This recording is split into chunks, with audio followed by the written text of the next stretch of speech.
আর এটা মুসলিম এবং খ্রিস্টানদের মধ্যে একটা বিতর্কিত বিষয়ের মতো হয়ে গেছে। তাহলে বিতর্কটা কি নিয়ে আমি বুঝলাম না। প্রশ্নটি জেনেসিস 21 শ্লোক 20 সম্পর্কে। সারা মারা যাওয়ার পর তিনি কিভাবে সারার সাথে থাকতে পারেন?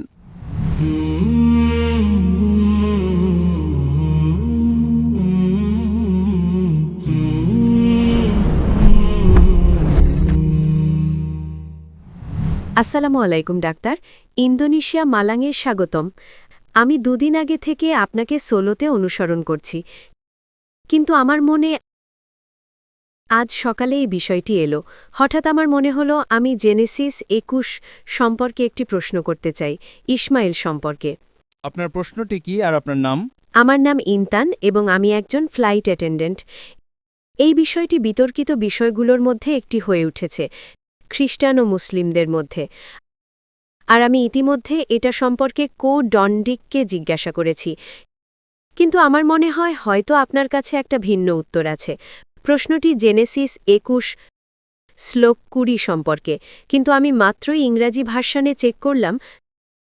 শ্লোকটা বলছে, ঈশ্বর ছেলেটির সাথে ছিলেন যখন সে বড় হচ্ছিল, সে মরুভূমিতে বাস করত এবং একজন তীরন্দাজ হয়েছিল। আর ইংরাজি ভার্সানে এটা বলা নেই সে কি বীরশেবাতে বড় হয়েছিল নাকি পারান মরুভূমিতে, কিন্তু ইন্দোনেশিয়ান ভার্সানে এটা বলা হয়েছে যে তিনি বীরশেবাতে বড় হয়েছিলেন এবং তারপর তার মা হাজেরার সাথে পারান মরুভূমিতে থাকত। তাই আমি বিষয়টি আমার এক অমুসলিম বন্ধুর সঙ্গে আলোচনা করেছিলাম এবং সে বলেছিল, না, হাজেরা থাকত এবং বাস করত বীরশেবাতে, পারানে নয়, কারণ এখানে বিষয়টি নিশ্চিত নয়। শুধু বলা হয়েছে যে সে বীরশেবাতে বড় হয়েছিল নাকি পারানে। তো এটা এমন একটা বিষয়ে যা আজ আমার মাথায় এলো। ধন্যবাদ। বোন, আপনি কোন শ্লোকের কথা বলছেন? জেনেসিস অধ্যায় 21 কোন শ্লোক? জেনেসিস 21 অধ্যায় 21 শ্লোক 20। 20 শ্লোক 20 নাকি শ্লোক 120? জেনেসিস 21 অধ্যায় 21 শ্লোক নাম্বার? হ্যাঁ, 2-1 এবং তারপর শ্লোক 2-0। ঠিক আছে। তো আপনার মূল প্রশ্নটা কি? তো আমি শুধু জানতে চাই, হাজেরা এবং ইসমাইল তারা কি বীরশেবা মরুভূমিতে বড় হয়েছিল নাকি পারানে? কারণ ইন্দোনেশিয়ান ভার্সানে তারা কোথায় বড় হয়েছিল তা বলা নেই, শুধু বলা হয়েছে যে শেষে তারা পারান মরুভূমিতে থাকত। বাইবেলে যদি স্পষ্ট করে না বলা থাকে তারা কোথায় থাকত, তাহলে আমি এ বিষয়ে কিভাবে মন্তব্য করব বোন? হ্যাঁ, সেটা ঠিক। আপনাকে বুঝতে হবে যে অনেক সময় কোরআন এবং বাইবেলে যা উল্লেখ করা আছে যা নেই, এমনকি যদি আমি জানতেও পারি, তাতে আমার বিশ্বাসে কি পরিবর্তন আসবে বোন? আপনার বিশ্বাসে কি কোনো পরিবর্তন আসবে যদি আপনি জানতে পারেন তারা কোথায় বড় হয়েছে? কারণ আমি এটা ডন্ডির সাথে আলোচনা করেছিলাম। ইব্রাহিম বীরশেবাতে যখন একটা চুক্তি করেছিলেন তার সাথে সম্পর্কিত, আর এটা মুসলিম এবং খ্রিস্টানদের মধ্যে একটা বিতর্কিত বিষয়ের মতো হয়ে গেছে। ইব্রাহিম কি হাজেরার সাথে থাকতেন নাকি সারার সাথে?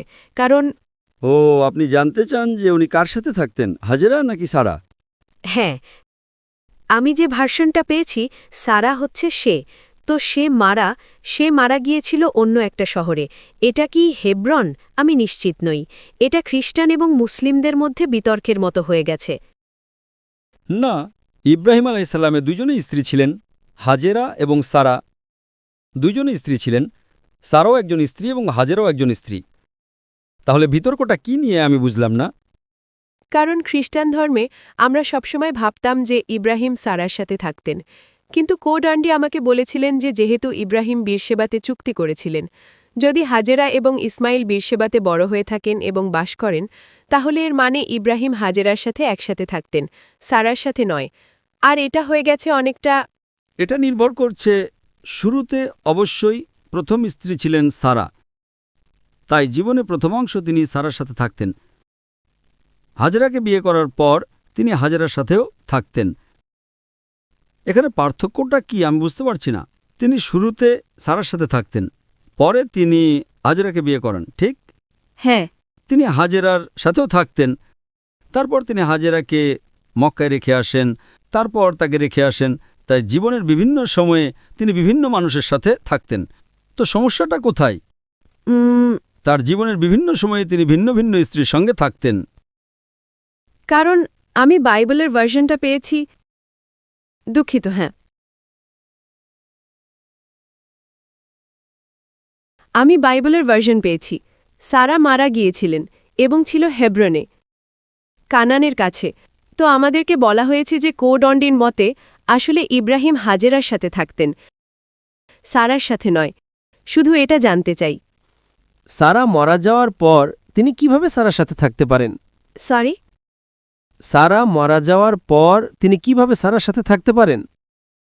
না, আমি মানে কোডন্ডি বলেছিলেন যে ইব্রাহিম সারার সাথে থাকতেন না, কারণ সারা ইব্রাহিমের থেকে আলাদা জায়গায় থাকত। না, কিন্তু এতে কি পার্থক্য হয়? কারণ খ্রিস্টান ধর্মে বোন, এতে কি পার্থক্য হয় আপনার বিশ্বাসে বা আমার বিশ্বাসে? আমরা বিশ্বাস করি যে উভয়ই ইব্রাহিম আলাইসাল্লামের স্ত্রী ছিলেন এবং তিনি উভয়ের সাথেই নির্দিষ্ট সময় বসবাস করেছেন। তো কোথায় সেই আপনার যুক্তিটা কোথায় যে এতে কি পার্থক্য তৈরি হয়? ইব্রাহিম আলাইসাল্লাম কি এতে ছোট নবীতে পরিণত হন? না। কারণ আমরা সবসময় ভাবতাম যে ইব্রাহিম সারার সাথে একসাথে থাকতেন। কি পার্থক্য? আমি আপনাকে জিজ্ঞাসা করছি, আপনার বিশ্বাসে এতে কি পরিবর্তন হয়? আমার প্রশ্ন হল যে ইব্রাহিম আলাইসাল্লাম কি একজন ছোট নবী বা একজন ভালো নবী হয়ে যান না? তাহলে আমরা এমন বিষয় নিয়ে আলোচনা করি যা কোনো পার্থক্য তৈরি করে।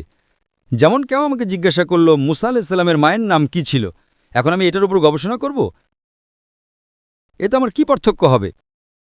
আপনি বুঝতে পারছেন না? আমি তার সম্পর্কে জানি, তার নাম কি। আমি গবেষণা করি, কিন্তু এতে আমার কোনো উপকার হয়?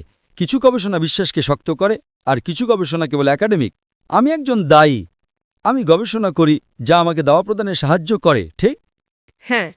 আমি বাইবেল পড়েছি, আমি কোরআন পড়েছি, তাই আমি এমন বিষয়গুলোতে বেশি গবেষণা করি যা দিয়ে আমি একজন মানুষের বিশ্বাসে পরিবর্তন আনতে পারি। কিন্তু কিছু প্রশ্ন আছে, যেমন কেউ আমাকে জিজ্ঞাসা করল আপনি কি মুসা আলাইসাল্লামের মায়ের নাম জানেন? এখন আমি কি এটার উপর গবেষণা করব? আমি বললাম এতে কি পার্থক্য হয়? আপনি বুঝতে পারছেন? জি, বুঝতে পারছি। তো আমরা সেসব বিষয় নিয়ে গবেষণা করি যা আমাদের বিশ্বাস এবং জীবনে পার্থক্য তৈরি করে। কিছু গবেষণা আপনাকে কোনো লক্ষ্যেই পৌঁছাতে পারে না। আশা করি উত্তরটা পেয়েছেন। ঠিক আছে।